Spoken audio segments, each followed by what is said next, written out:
About 20 million people practice yoga in America. For most of these people, yoga means asana, the physical postures. I don't think more than 20% of the yoga practitioners incorporate other aspects of yoga into their practice and lifestyle, namely morals, disciplines, breathwork, and meditation. It is nice to know that so many people have an asana practice. Yoga asanas do offer many health benefits. However, if these people expand their practice even marginally by embracing other limbs of yoga, they would benefit exponentially in all walks of life. An integrated yoga practice builds character, discipline, an appreciation for the ecosystem in which we live, and the resolve to face challenges more gracefully. There is no better time than now for us to embrace yoga in its entirety. Most of the problems we face in this country today are the result of a lack of discipline, morals, and holistic view of life. We spend more than we earn, we suffer from illnesses due to poor diet and lifestyle choices, we spend money on wars instead of investing that money in the people who build our society, namely teachers, healthcare and social workers, and many other civil servants. We are destroying the environment for short-term benefits. This list can go on and on. The point I'm trying to make is that the foundation of our country is crumbling, and it is time for a fundamental change in the way we think and live.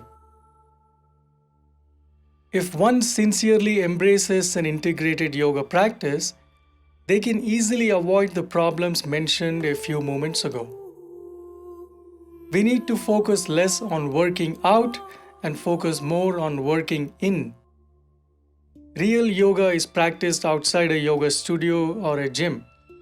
In fact, one can transform their life just by practicing the yamas, the morals, and niyamas, the disciplines of yoga. I think yoga has been relegated to mostly physical practices due to a lack of proper understanding of yoga and lack of comprehensive yoga education.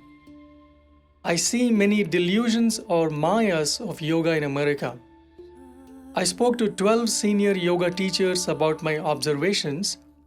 I sincerely hope that the conversations presented in this documentary will clear some of the misconceptions of yoga in America.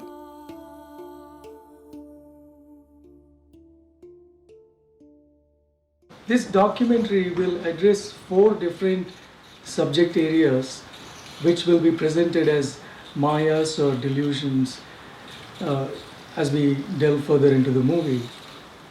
Today, yoga is synonymous with a set of physical routines, and we all know that yoga is much more than physical practices. Through proper education, this misconception needs to be clarified. The second thing is, a lot of the yoga teachers themselves do not have the education or experience to teach all aspects of yoga. The current training system focuses more on just physical practices, and there is a notion that with 200 hours of education one can go out and start teaching yoga. But 200 hours are not enough sometimes even to learn about all the physical practices, and one definitely needs a lot more time to understand the spiritual component of yoga and the philosophical components of yoga. So we will discuss a little bit about the education system and standards. Thirdly, there seems to be a lot of confusion that yoga is a religion. Because yoga comes from India, there is a perception that yoga is Hinduism, and because of this confusion, a lot of people are very hesitant to embrace yoga in its entirety. They might feel afraid that they have to let go of their religion, and this has also led to a lot of controversies and unnecessary regulations by government on yoga. So I think that's an important subject to address. Finally, we would like to address the, the aspect about transparency in teaching yoga. I've noticed that many yoga teachers are teaching techniques from other lineages and spiritual faiths, but they call it yoga.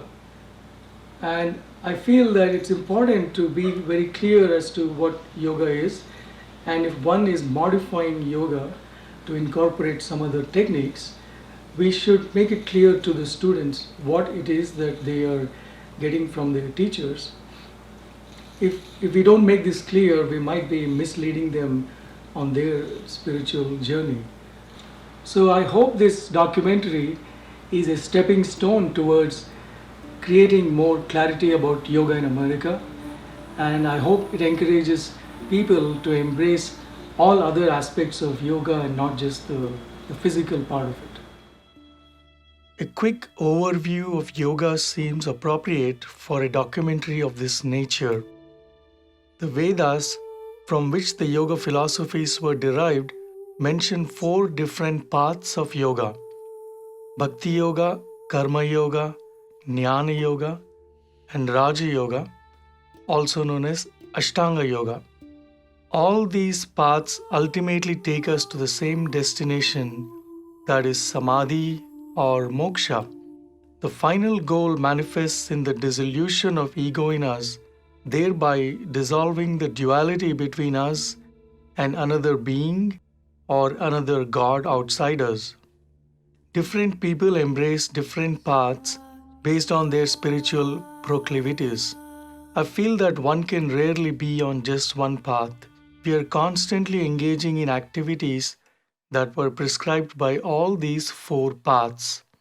Bhakti Yoga is the path of surrender and devotion to a spiritual figurehead with whom one feels a deep connection. The premise here is that if you constantly think about a divine being and their divine qualities, if all your efforts are dedicated to that divine being, your thoughts will eventually become divine, and those thoughts will eventually result in divine actions.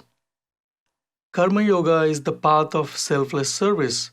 The more we serve others without regards to the outcome of whom we serve, there will come a point when we don't see any distinction between us and another human being. This is when the ego in us starts dying. Jnana Yoga is the path of reasoning and objective analytical thinking. It is the science of the mind. By understanding the true nature of ourselves and acting upon our realizations, we are able to transcend our foibles and dualities in life.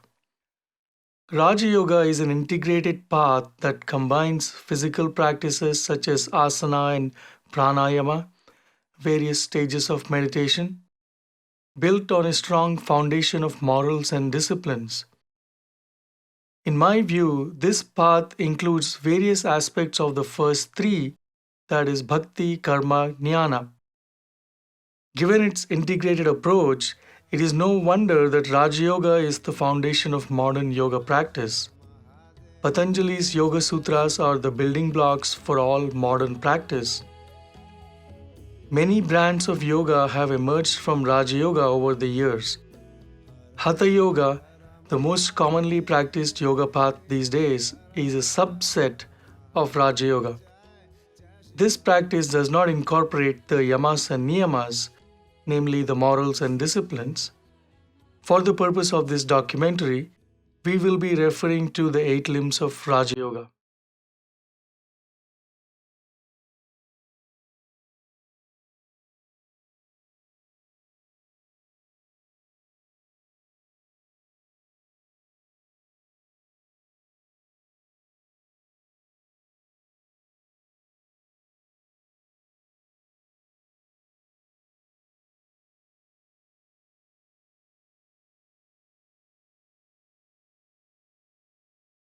So today I wanted to understand from your perspective, why should somebody expand their practice beyond asana? What are their benefits?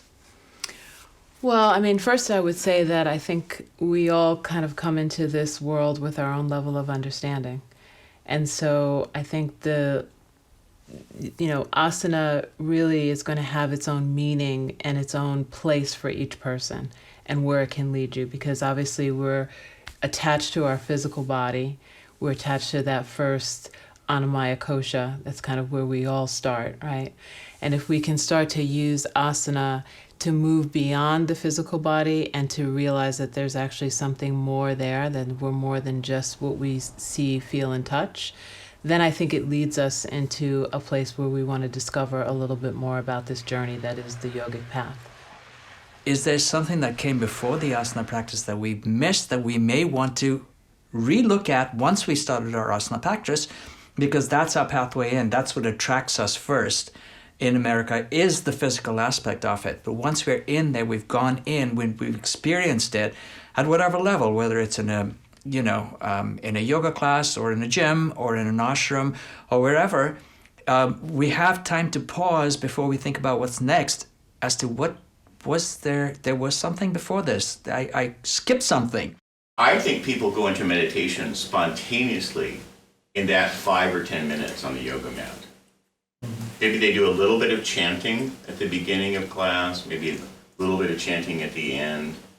And during their asana, they'll have a few seconds here and there of meditation. And that few minutes of meditation,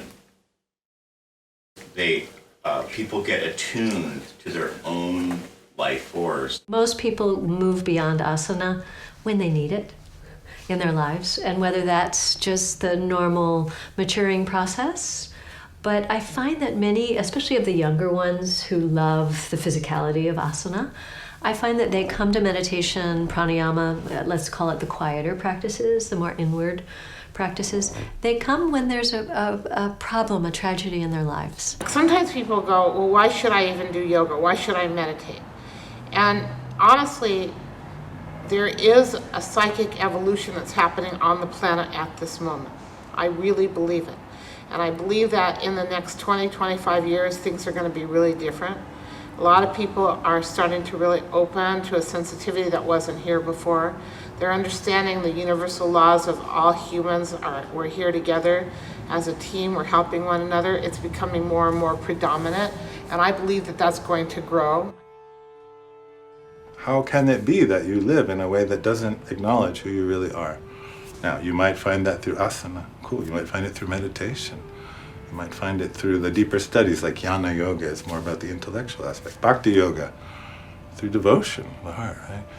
I think you and I are mostly talking about Raja yoga, the 8-limb path, right? So there's a very specific recipe for wholeness, for self-knowledge, for integrating the aspects of ourselves so that we have ease and steadiness and a different kind of freedom, so that we're ready for anything that comes, right? So that we can live in ease with anything that comes, aligned, steady, present, open.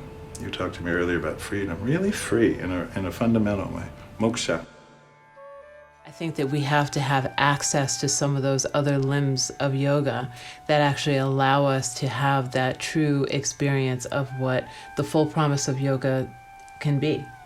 And so it's, first of all, knowing that there is another promise of yoga other than having, long hamstrings or a tight butt or a quote-unquote yoga body, whatever that is supposed to be. And, marketing has a lot to do with what we think the yoga body is.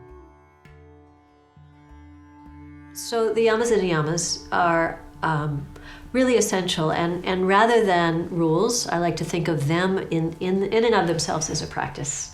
So the practice of ahimsa, the practice of satya. Satya is one I've been thinking about a lot lately, so let's maybe use that one. So satya means truth. And I think oftentimes when you say, are you being honest? When I say, are you being honest with yourself in this practice? So say it's asana. Is it appropriate for you? Is it honest in terms of who you are in this moment in time to try to be sticking your legs behind your head? are your hips, honestly, ready for that?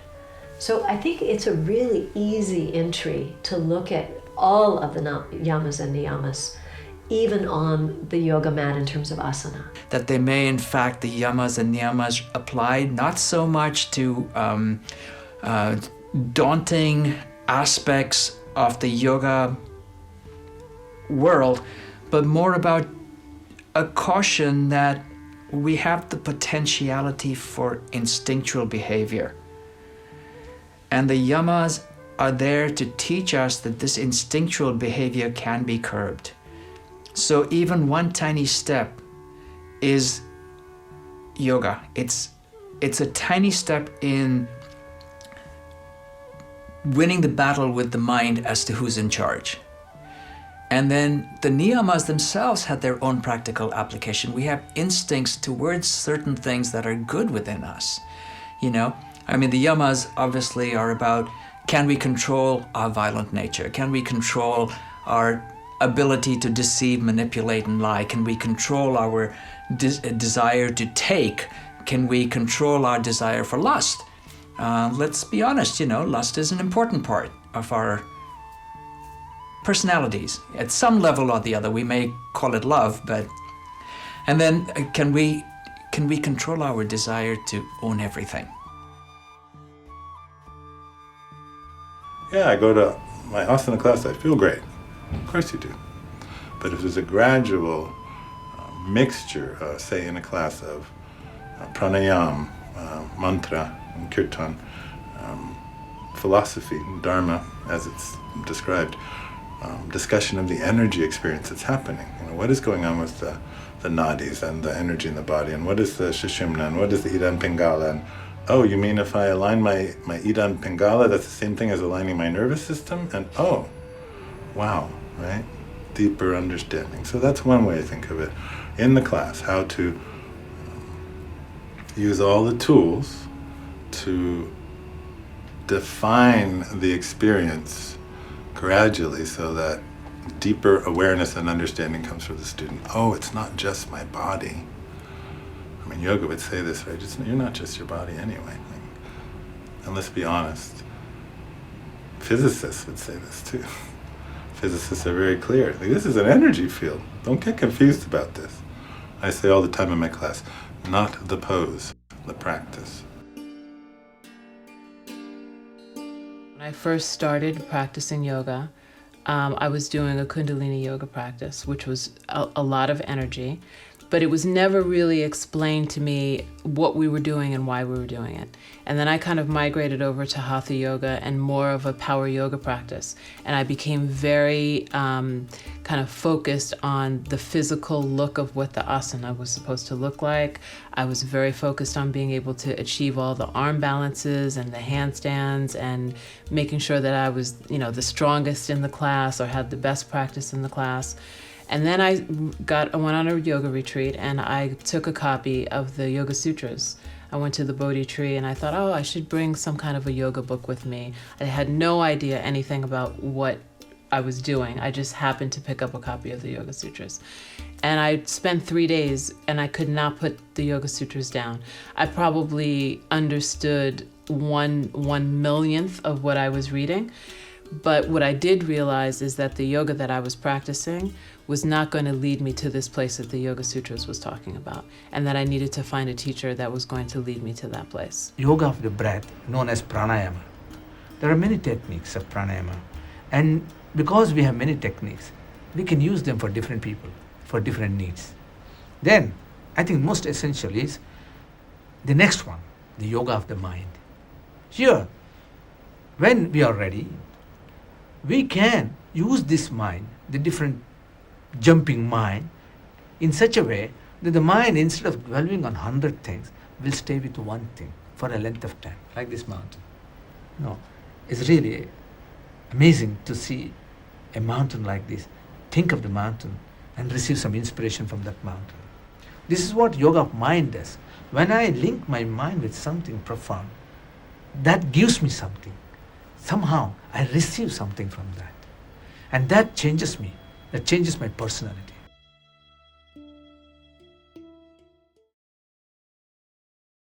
Can you share with us about your personal experiences or what you have seen in your students when they took their practice to the next step?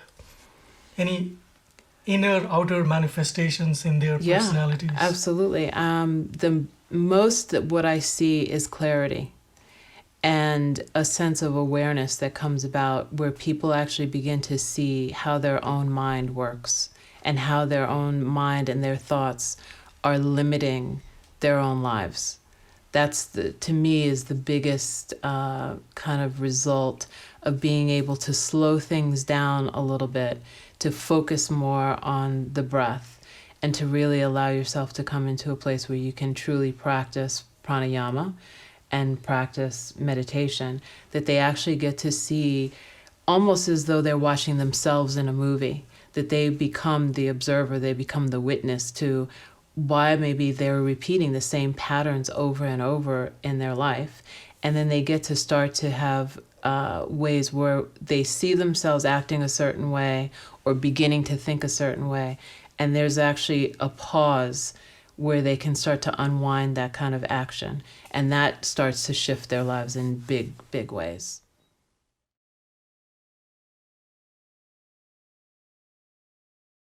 That part of ourselves that really isn't honest, that thinks I should have this right now, whether that's an asana, whether that's a circumstance in life, a relationship, a certain type of relationship. And I think you can learn those things on the mat, in asana. You can learn to look at yourself and not be violent with yourself, and be fully honest with yourself, and learn about santosha, contentment with what is.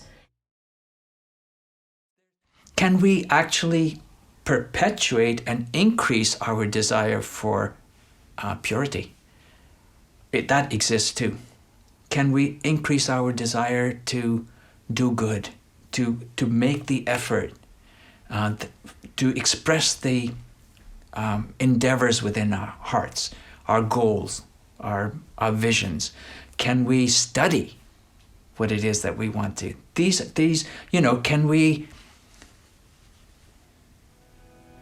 can we surrender? Because that's a huge part of this.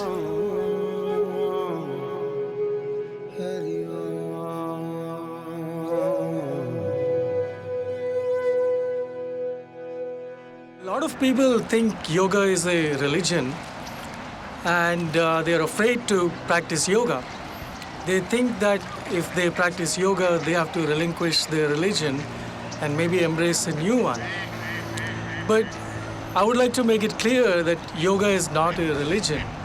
It existed even before religions like Hinduism were beginning to be codified as a way of life or a faith in India. If yoga ever talks about a religion or a god for that matter, it's really the God in you. Yoga is like open source religion. Anybody can practice yoga.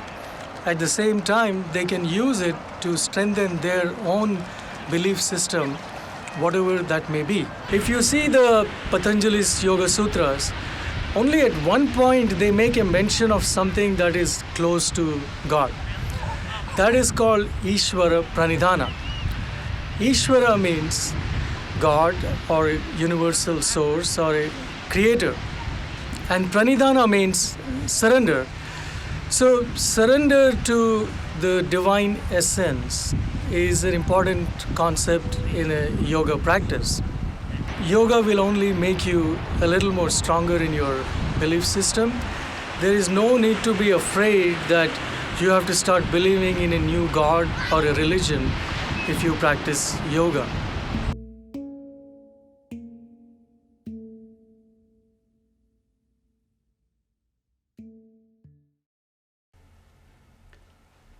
It is not correct to say that yoga is a Hindu practice. It is not correct to say that it is a Buddhist practice or Christian practice. So why this type of conditioning? The purpose of yoga is to transcend all barriers. Not only the barrier of mind and limitation of the body, not only the barrier of a sanskara, karma, but also the barrier of destiny and fate, the barrier of belief system, the barrier of cultural taboos, ethos, mores. Finally, to transcend this feeling of separateness.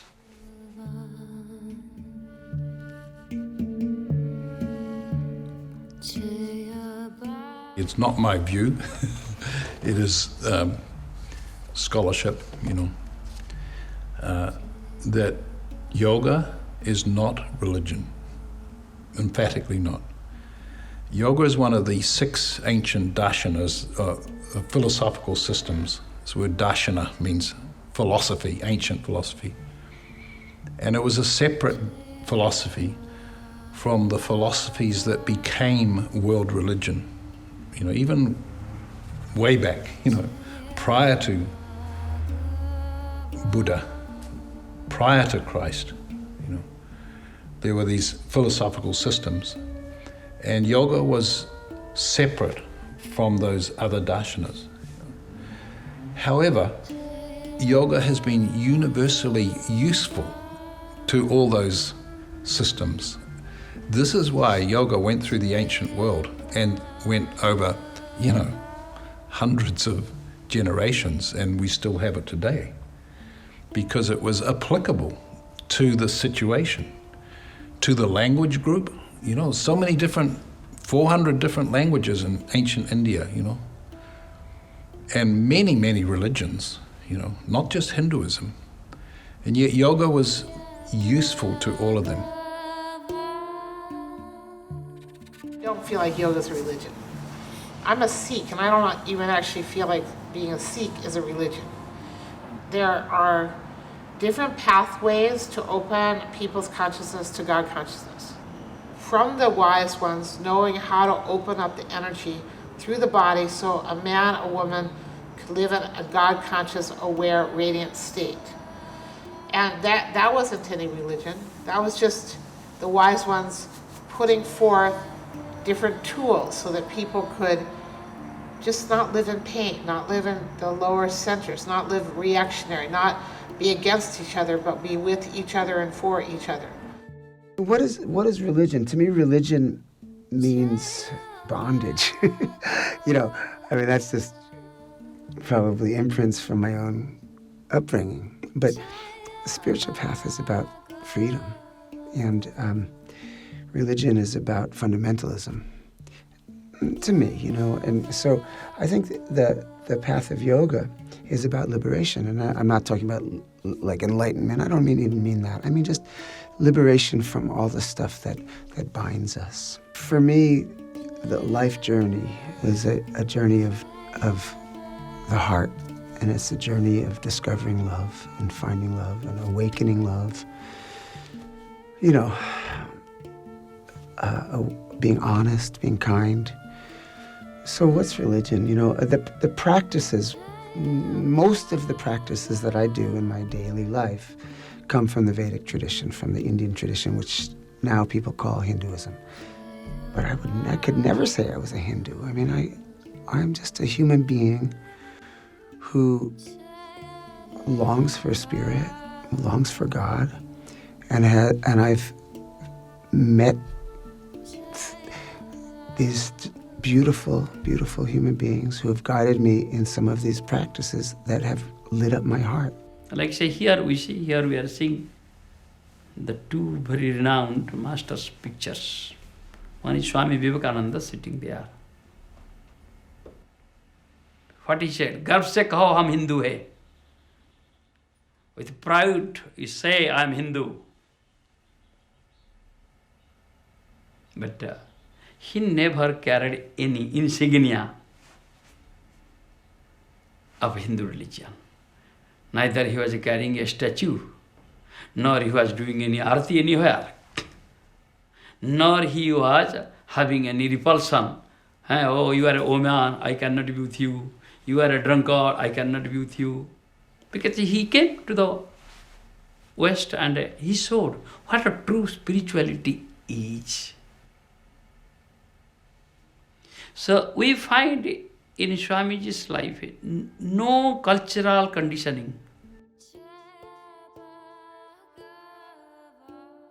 I began yoga when I was a teenager, and the first class we ever took was from the Sikh Yoga, the 3HO people, in the basement of Strong Chapel at the University of Rochester. So here we have what was essentially built as a Protestant chapel, and we have this very defined religious group from India put together. And yet when you're in the yoga class and it's about breathing and movement and some chanting, but without a real theological context, you come out, if anything, you come out sort of confused. And as one of my great teachers said, Professor Antonio de Nicolas, he said, confusion is the beginning of knowledge. And as I followed through and I discovered so many religious usages of yoga, I began to see that there was no requirement. And in fact, the next year, I took a class at the University of Buffalo with members of ISKCON. And I was sort of puzzled because the Bhagavad Gita was our text. We were studying this, chanting it in Sanskrit. And they have a very particular way of interpreting the Bhagavad Gita. And I questioned. And they said, Hari Om, because they saw that I was not interested in following their theology, but I was very, very deeply interested in the practices of yoga. But the modern day masters, they cling to their conditioning. They say, I can't go and eat in a restaurant because I'm a master, I'm a yogi, I'm a Hindu. I cannot go to eat in a restaurant that is prepared by Mohammedans or Christians. I am man. I am not God. I am an ordinary person. I am an extraordinary person. I am a Swamiji. I am a Guru. I am a master. I have 1,000 followers. These are all conditionings. A true spiritual person is he who has transcended all these.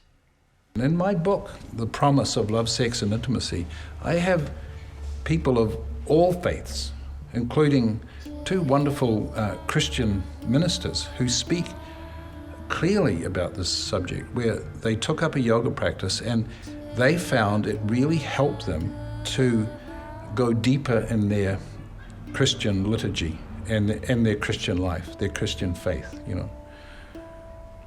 To truly love thy neighbor as thyself, the great Jewish yogi, Jesus, that became Christianity, and the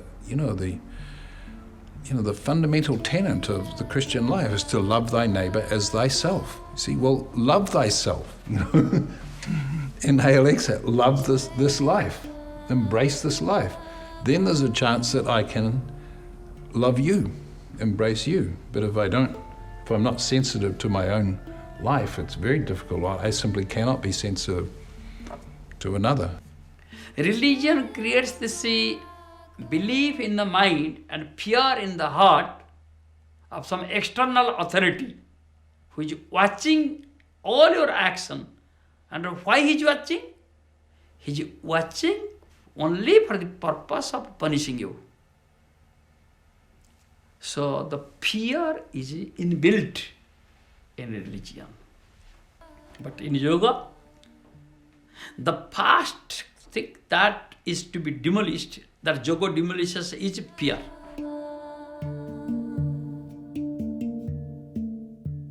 Actually, my grandmother was a Pentecostal preacher. Oh. So. So it's a Christian sect? Yeah. Okay. Yeah. So having grown up in the Christian world, when you first started doing yoga, what was your experience? Did you ever feel it has a religious connotation in the beginning? No, actually, I actually felt that the energy, I actually saw a lot of the similarities. I saw similarities because my grandmother was, the church that she was a preacher for was a Fire Baptist church. And there's a lot of references to fire and the specific type of tantric yoga that I practice. And so I saw that this idea of Shakti and fire and Agni was all very similar. At the same time, I had a lot of energetic experiences when I first started practicing yoga. And I realized that those energetic experiences were very similar to some of the experiences that I had had when I was younger of getting saved in the church. And that realizing that my grandmother was basically giving Shaktipat. I remember her telling me a long time ago that, because in this religion you were not allowed to sing anything other than, the Lord's prayers or, Jesus' name. And she would say to me, oh, you're singing Michael Jackson. You shouldn't be singing that. The only thing worth singing is about God. And the first time that I did kirtan, I said she would be happy to see me doing this because I'm singing the names of God.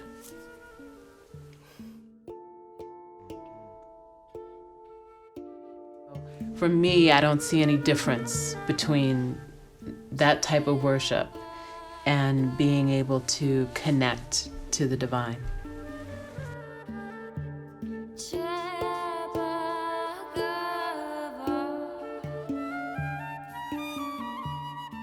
I want to find ways to invite people into yoga without, again, being afraid of losing their religion. Yeah, right. So if we do kirtan in other languages, it might be like a portal. Yeah, in theory, I totally agree. I have a couple of Hebrew songs on some of my albums, and I have some English songs with repetition on some of my albums. For me, even some Buddhist chants, but just very little bits. I just have to say that for me, the names of the Hindu gods and goddesses, they just resonate so strongly for me. I mean, we know, human beings know that singing, period, singing is so freeing of the heart. It's so freeing of the emotions. It's like really one of the best things that a person can do. And most of us, for some cultural reason, have it beaten out of us when we're young. India is one of the coolest places because everyone sings there. Brazil also, everyone sings. To be a yogi means to transcend all identity tag. A Hindu teacher should be very comfortable in a church, in a masjid, as he is comfortable in a temple. That's the true spirituality. Our society needs these type of enlightened beings. That is the big problem I am seeing everywhere. God has made each of us as completely unique individuals. And as such, we all have individual relationships with God. And one person will find that asana and going to church on Sunday will awaken their heart and enliven their relationship with God.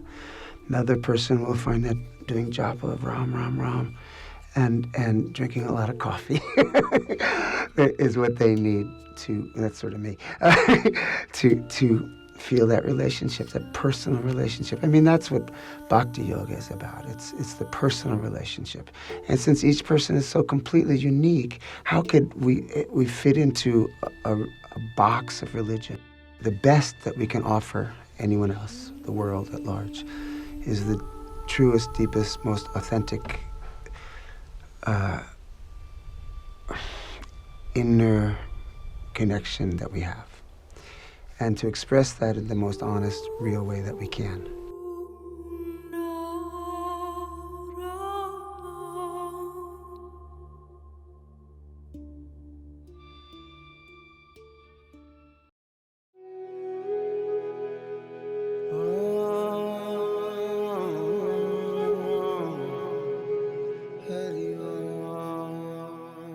200 hours are not enough to learn even just the asanas, the physical poses. So how then can we expect somebody to learn about the other 7 limbs of yoga and then teach them? I'll ask you a few questions, and maybe the answers to those questions will tell you why I'm passionate about this subject. If you're a parent, would you ever send your child to a school where the teacher had only 200 hours of education? Or let's say you needed some therapy. Would you go to a therapist who has had only 200 hours of education? Or let's say you want to learn how to play the guitar. Would you go to somebody who has had only 200 hours of education?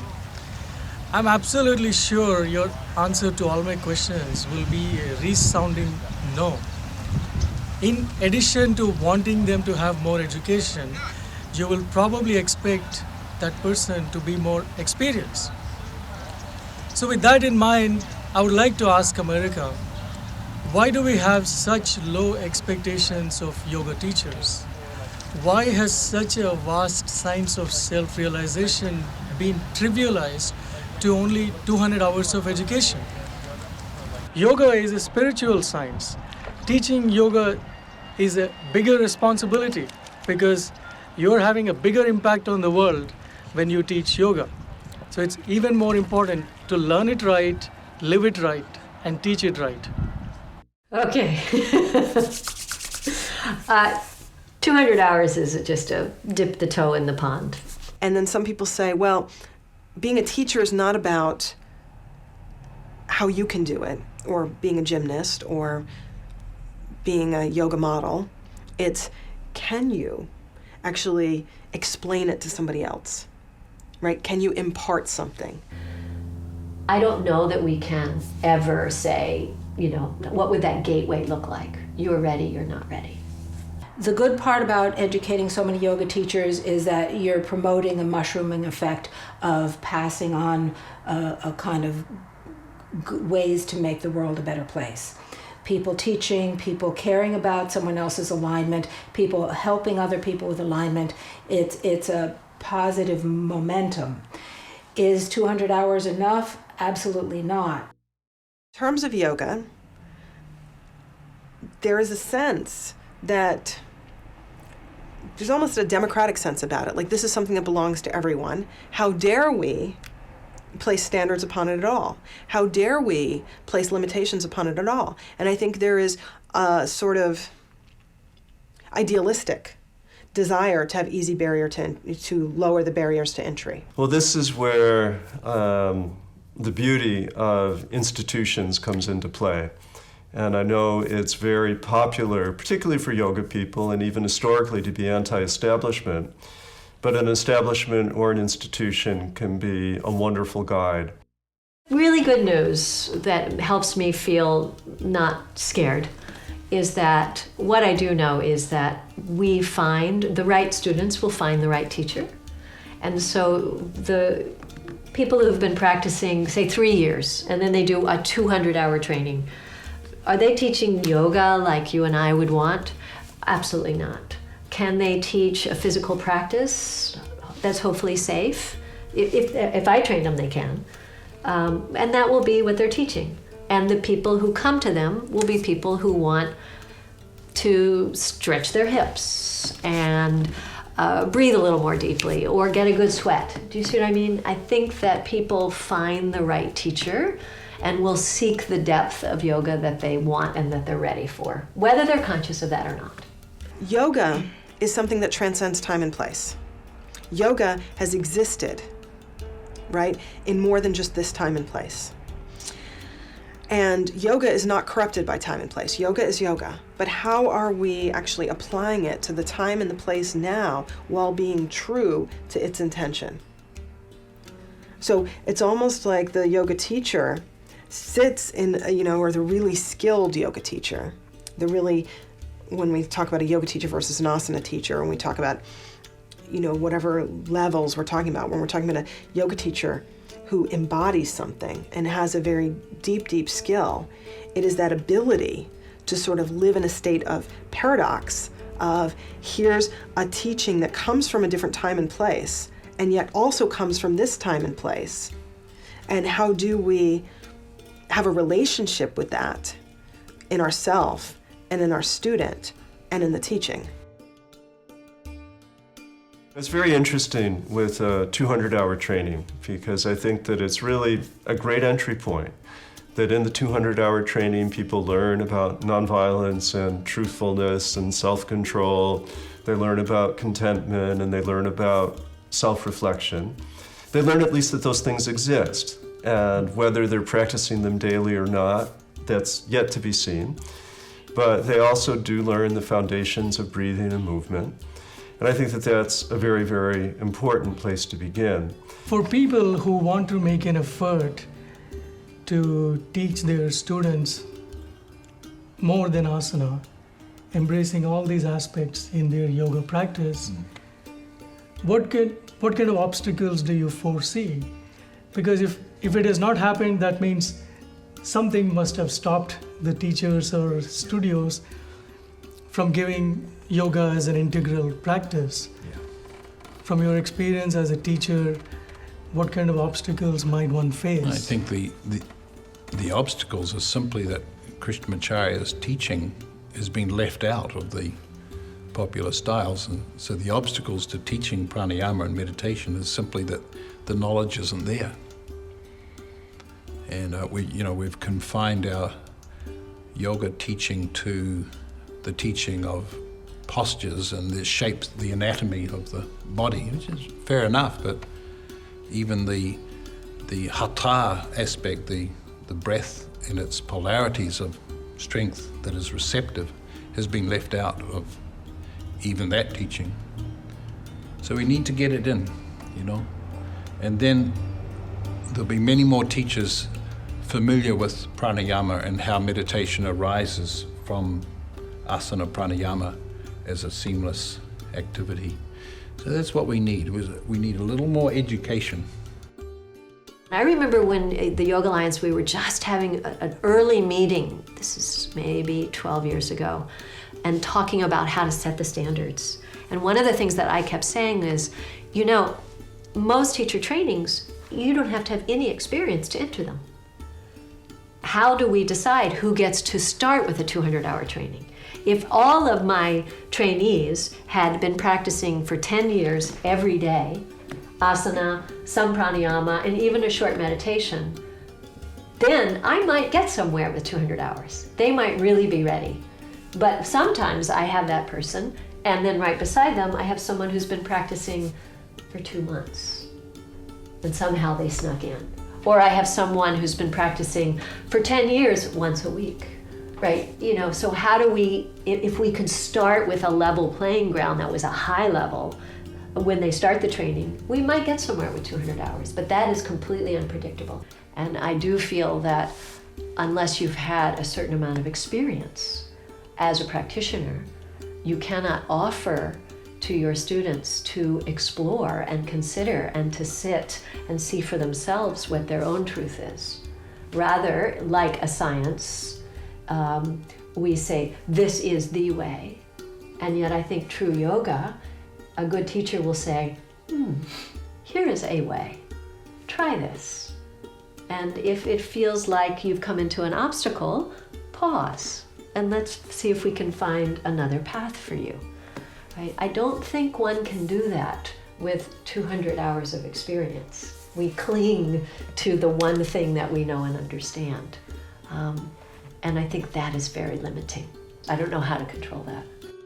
One of the great gifts that I learned in teacher's training is how to look and how to listen and how to observe what that person needs. And yet there's so much I don't know. The yoga teachers who are physical therapists, they'll be able to, focus on specific ligaments and tendons in ways that I can't. A lot of what we teach is just passed on through folklore. We heard it in a class and that makes it so.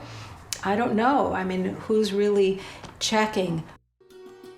Capitalism tends to be, I don't know those economic words, but I think what's rewarded is numbers of attendees rather than depth. And so I think that most studios think, oh, it's only, well, I don't know how much it is, $3,000 for 200. There are a lot of people who will come. And now if I go to 500 hours, and that's, let's just say, $10,000 commitment, there's going to be less people who will commit. The danger is that there is a sense of complacency. Oh, I have done that. I have my paper to put on the wall. I have signed off. I have my card. And I have arrived. And that is sort of the danger of complacency, rather than what does that mean going forward? And I think there are some of those things that are nominally in place. Nominally, teachers are supposed to do continuing education. Nominally, there's the 500 hours. Nominally, there are things beyond that. There are now master's degree programs and so on. And I think the proliferation of those are extremely important. More mentorship or assisting or anything related to that is important. We'll say this at the end of the training. Wow, I realize how much I don't know. I realize how much there is to learn. I know that I'm a beginner. And frankly, many, many years later, I feel like a beginner. In any field, what can you learn of anything that matters in 200 hours? It's just dipping. It's just a touch. You can't learn anything in 200 hours. We send people to graduate school, 6, 7, 8 years of study, and then they know a little something about whatever they're studying. It's just a process of this grand affair of yoga education traveling from the ancient time into the modern world. This is what we need to do now, is give people an education.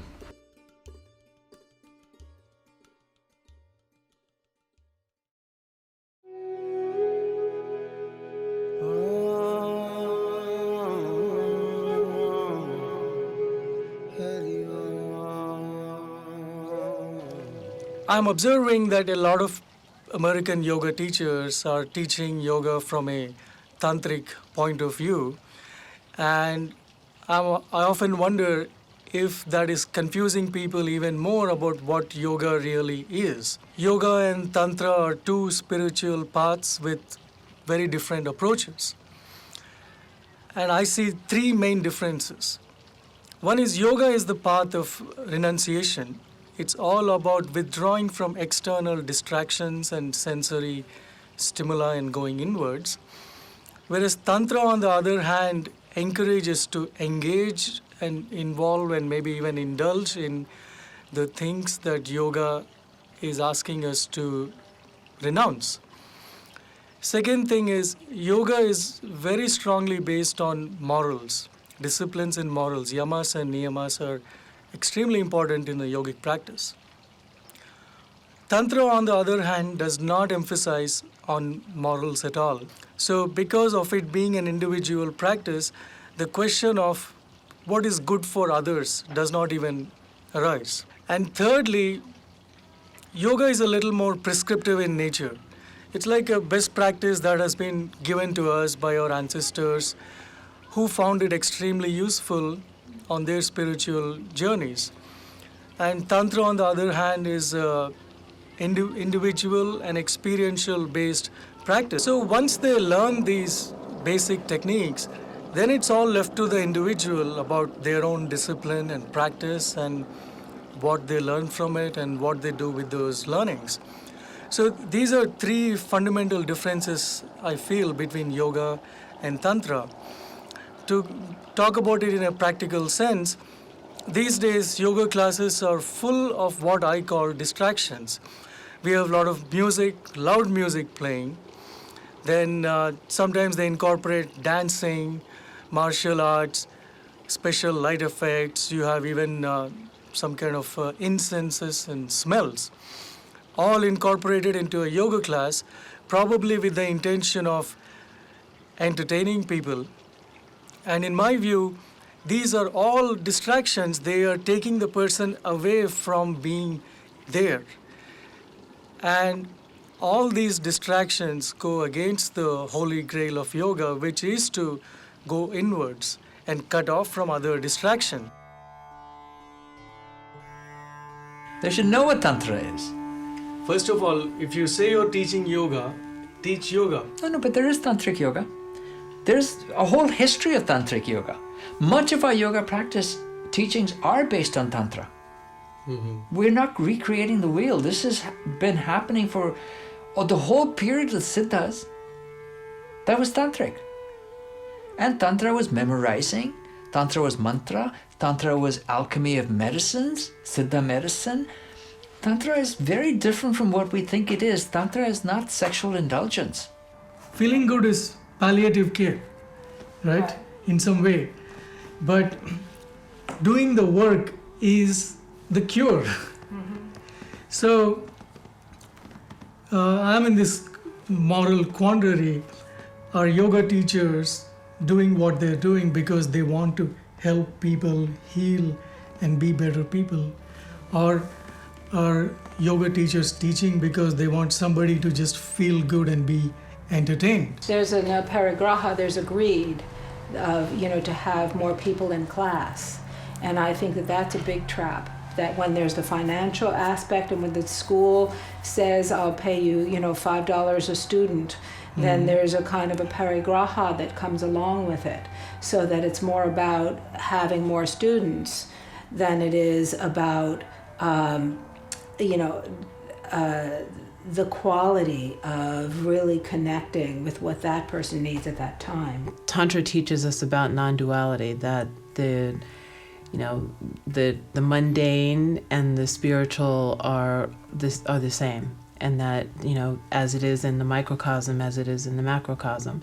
And so if we look at our body as being an altar and our life as the temple, then we can use these experiences of life as practices to expand ourselves and to accelerate our life in some way, because actually the tantric practices are accelerators. So I think it's just a matter of, are you using those tantric practices in a way that it is accelerating your life and leading you to that place of non-duality, or are you using it is it becoming an obstacle? And I don't think Tantra is about indulgence. That is how it's being represented, and I'm not sure that that's completely accurate. See, Tantra itself comes from the root tanoti, to expand. Tanu is a form, to expand our form. And trayati, which is liberation. So, and tan also comes from tanu, which is form. It's also an expansion. It's also a way of measuring our form. How can we measure our form? And tra is three. So we're recognizing three forms: spiritual, subtle, physical. I stopped going to classes 10 years ago because I felt that many of the teachers were performing. And that's great, and they're exquisite performers, but coming from 30 years of Hollywood, it's not what I needed. And when I listen to exquisite music in a room, my mind, I cannot practice Chittavritti Nirodha. My mind goes to the lyrics, and I leave the present. See, when I had my yoga studios, I would lead meditation classes. And there was this one girl who would come to meditate, and she would find it extremely hard to meditate without any music. but most other people in the class are okay. So just for her sake, I would play the music once in a while. And for 6-7 months I did it. And at one point when I stopped the music, she could not meditate again. And I had to tell her, in the beginning, it's nice when you need props, be it music or some kind of a special light or incense, whatever. But at some point, we have to let go of these crutches, because those crutches will actually stop us from going beyond, right? Right. So from that perspective, I keep, thinking, is this really right? Well, it's just like what I said. If it becomes an obstacle, then it's a problem. And so I think, I believe it was Swami Rama who said that the two wings of freedom are, practice and non-attachment. And so as easily as we can take the music, we should be able to turn the music off and still do our practice or still do our meditation and not feel like we need to have those things in order to achieve some goal. We think about kind of the modern human person. There is a sense of innate restlessness. There is a sense of the agitation of the nervous system. There's a sense of all the pressure that we are under. And how do we purify that? And both Hatha and Tantra are practices of purification. They just have different methodologies.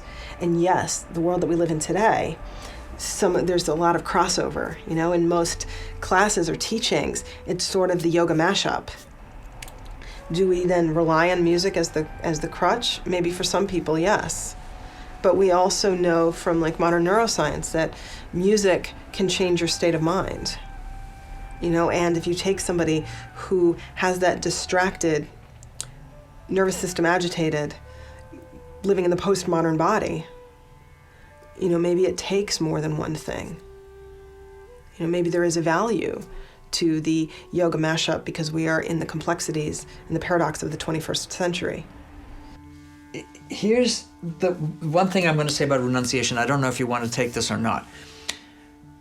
Renunciation should be your choice because you find it more, it's calling you more than indulgence. It's calling you so strongly that indulgence pales in front of it. That the act of sex becomes so minor compared to the joy of virya that you get from brahmachari. That's when you should renounce, not before that. That's enforced renouncement. I don't want to enforce renunciation on anybody. You should know why you're renunciating. You're renunciating because you're seeking a joy that makes this joy seem like nothing. And that's a tricky thing to do. Renunciation is tricky, integration is tricky, right? But all of those, whether it is Hatha Yoga or Tantra, all of those offer that sense of how do we go through an experience that leads us to liberation, right? Because ultimately, when we think about the owner's manual to the human body, the human mind, the human heart, the human spirit, it is all about freedom. We exist to experience freedom. We exist, that is our experience to feel that, to embody that, right? And everything we do along the way is to get us there.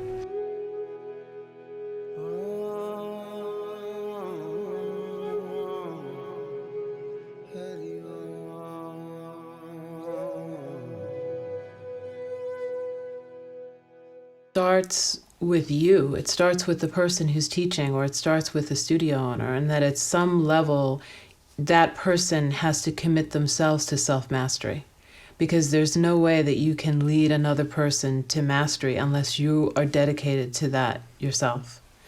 And so I think for me it's more about education, and that's really where it's going to start. Yoga community should focus on giving it the conceptual clarity about yoga, what yoga means. Those who are publishing yoga journals, those who are conducting seminars and courses on yoga, they should not simply stop at the level of a asana. they should also give this knowledge to people that beyond asana, there are 5 other steps. Do you think that a yoga entrepreneur or a yoga businessman should have strong morals and disciplines to be successful or sustainable, let's say that? I mean, I think that question is just so basic.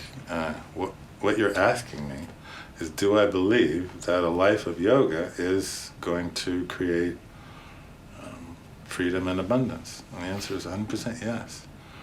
If you're practicing yoga, and I don't mean asana, then this is it. It's not whether you do or whether you don't, you do. Because these principles bring more freedom. It's a given. So would a yoga entrepreneur do well to follow those precepts? Yeah. I mean, can you imagine? Yes, I'm a yoga entrepreneur. I teach asana. Nonviolence is essential. And by the way, I'm going to treat my employees in a way that's harmful. Right? I mean, how do you even, right? We know that the purpose of an industry is to propitiate wealth. So if we want to bring the yama niyama paradigm into the industry, we have to market it. We have to make it something that people want. So that's interesting because we've never had to actually think in terms of yamas and niyamas as being marketed as something people would want. How are we going to do that? One of the ways we will do that is if we're able to make people understand that what they're really seeking, they actually will find if they go down that path. Now that yoga teaching has become a business, a big business that has kept the studios alive, it's important that all of those teachers that burst from the LA scene to their small towns across the country and world, that they take with them a very strong grounding in yama, niyama, pranayama, pratyahara, and when they're ready, the dharana, dhyana, because I think that it's the point of it all. Otherwise, it's just one more self-involvement of let me, sweat in a hot power yoga so I can get into my size 4 jeans.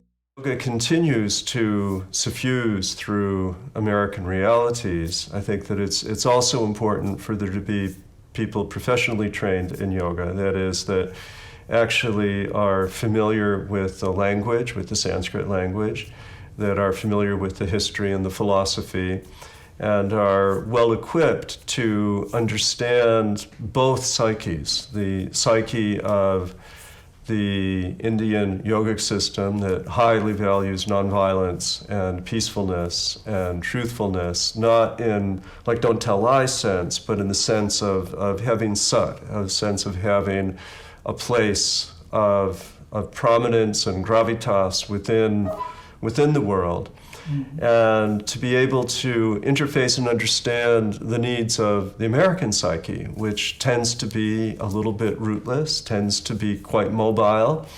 Americans are always seeking, how can we find our way in the world? We're actually a little bit self-obsessed. And what the Indian model says is that, well, to find your true self, to find, as Joseph Campbell said, to find your bliss, we need to slow down. We need to breathe. We need to be able to stretch. We need to be able to settle in. And yoga, in the way it's being developed and the way it's being very creatively engaged in so many different paths, is providing the structures for that. People need to find that inspired authority inside of themselves, and they need to become their own teacher. That's why I feel like intuition is really important, because how do you hear your soul? How do you hear it? How do you hear the messages? If you start meditating and opening up your intuitive faculties, the higher centers as they're open, the pineal gland, the pituitary gland, the 10th gate, you start being able to connect, and you hear very subtly where you're supposed to go. And it could be you're just driving down the street and all of a sudden you look and you see a 7-Eleven. You think, I'm going to go buy a paper suddenly. Your intuition says, drive in there. And you go drive in there and you walk in, and then there's a guy that you knew from college, and he's totally the person that is going to take you to the next development of your own purpose here on the earth. I really believe every person has a purpose. Healthy means is not only a physical phenomenon. Health is not a physical trait only. Health is a mental, physical, vital, and also a spiritual concept. I find that really exciting. We have a great future ahead, but we definitely have foundational, fundamental work to do in the educational side. And if we do that, there's over 20 million people out there wanting to come into yoga studios. They want a place to go to meditate. And the responsibility of the teacher comes from two places: their own practice, and then the support they receive from their studio, their mentor, their own teacher, and so on. Right? So there is a way that in the yoga community we are all connected. That myself as a teacher, I am connected through my own teacher, through my own practice, and through the support of where I teach. And then it is my responsibility to pass that on to my students. Well, I just want to say my view is that the baseline came from my teacher, Krishnamacharya, who said, yoga is not commercial activity. That's like a resounding, important message that I think, and people take that message on sincerely, they understand, why do I do yoga and why do I teach yoga? It's for love. It's for love of life. The way we live in relationship with our planet, the way we don't take more than we need. I think living lives that are exemplary in yogic ways is always the best thing. If we haven't let yoga transform us, how can we inspire other people to be transformed? Yeah. You have to live the yoga. What each one of us, I think, must do is always, as much as possible, always find and act from the deepest place in our heart. And also understand that we barely know what's right for ourselves, so we can't say that we know what's right for others. But if we're always trying to touch that deeper place and express from that place, then that gives permission, sort of, and freedom for all of us to act in that way and to think in that way. And it's, I guess that's Sangha, a community of beings, satsang, beings, human beings, who are trying to explore the deeper parts of themselves. And when I see you doing it, it gives me courage to do it. And when this person sees us doing it, it gives them courage to do it. As we clear our subconscious, as we clear those thoughts, as we clear maybe the self-destructive habits that we've gotten into, will lift. More prosperity comes to people, they get happier, and then they make other people happier. And the biggest thing that you can do for people is just be happy. Make yourself happy, and other people feel happy too by being around you. I think we need more actionable or applied yoga education now. A lot of books have been written and a lot of movies have been made about the history of yoga and the benefits of a yoga practice. Now it is time we educate people about the practical aspects of manifesting these yoga philosophies. And this kind of education may be more practical guides to how to start the path, how to choose a teacher, or some of the obstacles we'll face on this path. I agree that it is important to educate people in a way that is engaging, which may result in more teachers incorporating music and dances and other art forms in yoga classes. I'm okay with this kind of mashup as long as one does not lose track of the purpose of yoga and the seriousness of having a strong spiritual practice. As an example, if yoga teachers are spending more time in compiling playlists for their classes instead of spending time in finding out how they can integrate asana, pranayam, and meditation into their classes, that is a clear warning sign that we are not on the right path. Maybe that's the time we stop and reconsider what is the purpose of yoga and why are we teaching yoga today. Finally, I would like to end this documentary by emphasizing on the importance of self-inquiry. Self-inquiry is one of the founding pillars of the yogic philosophy. This simple act of exploring our true nature and the result of our actions can transform our lives in many ways by giving a lot more clarity about ourselves and life in general. So a short self-inquiry process of maybe even 5 to 10 minutes in a yoga class or outside a yoga class can make a lot of difference in our lives. I hope you leave this movie with a little more clarity about yoga and a little more inspiration to deepen your practice. I wish you much success on your spiritual journeys. Namaste.